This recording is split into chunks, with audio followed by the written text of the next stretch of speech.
Kaitan antara musik dan agama Islam. Musik dan agama adalah dua hal yang sangat berbeda, dan jika dilihat dari segi konteks pun tidak ada persamaan ataupun kemiripan.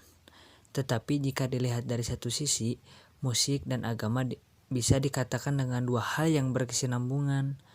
Mengapa demikian? Tanpa disadari, dalam agama pun ternyata membutuhkan sentuhan musik. Misalnya, seperti di agama Islam terdapat qiraat.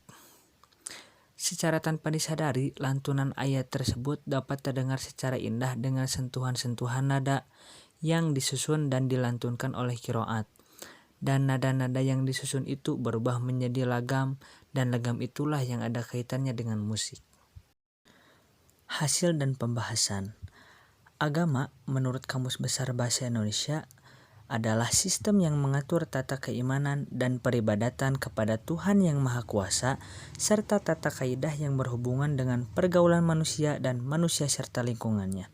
Sedangkan musik, menurut Kamus Besar Bahasa Indonesia, dapat diartikan sebagai 1. Ilmu atau seni menyusun nada atau suara dalam urutan, kombinasi, dan hubungan temporal untuk menghasilkan komposisi yang mempunyai kesatuan dan kesinambungan.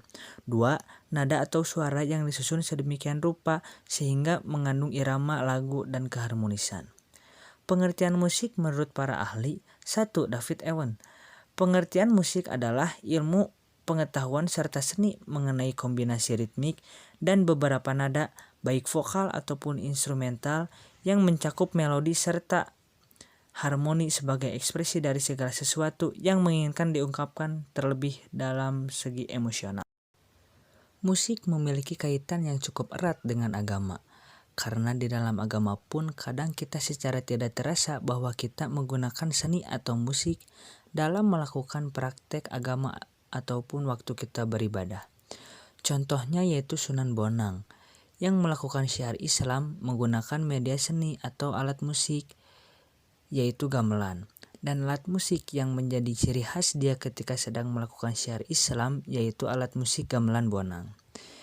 Tetapi tidak sampai di situ, sekarang pun banyak musisi-musisi atau seniman yang menciptakan lagu yang ada kaitannya dengan agama. Misalnya almarhum Pak Koko Koswara, seniman tradisi Sunda yang menciptakan lagu Demi Wanci.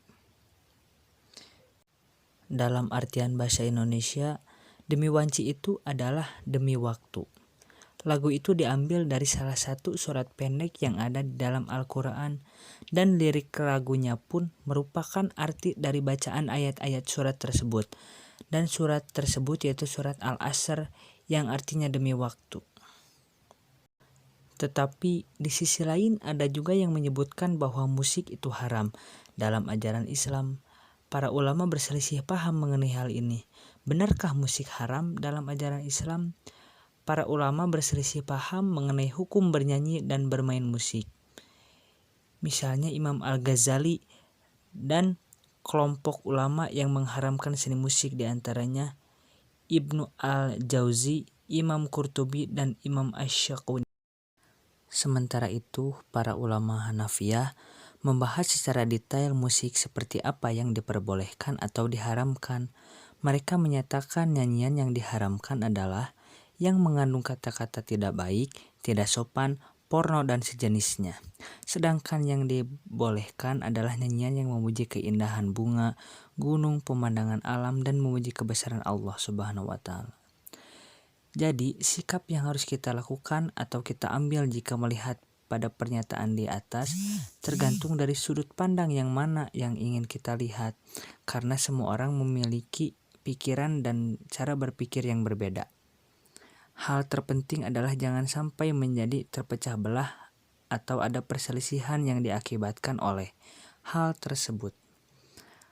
Bahkan jikalau bisa, hal tersebut harusnya menjadi sarana untuk kita bersatu, bertukar pikiran, yang sekaligus bisa menguatkan tali persaudaraan atau menerapkan sikap toleransi yang tinggi.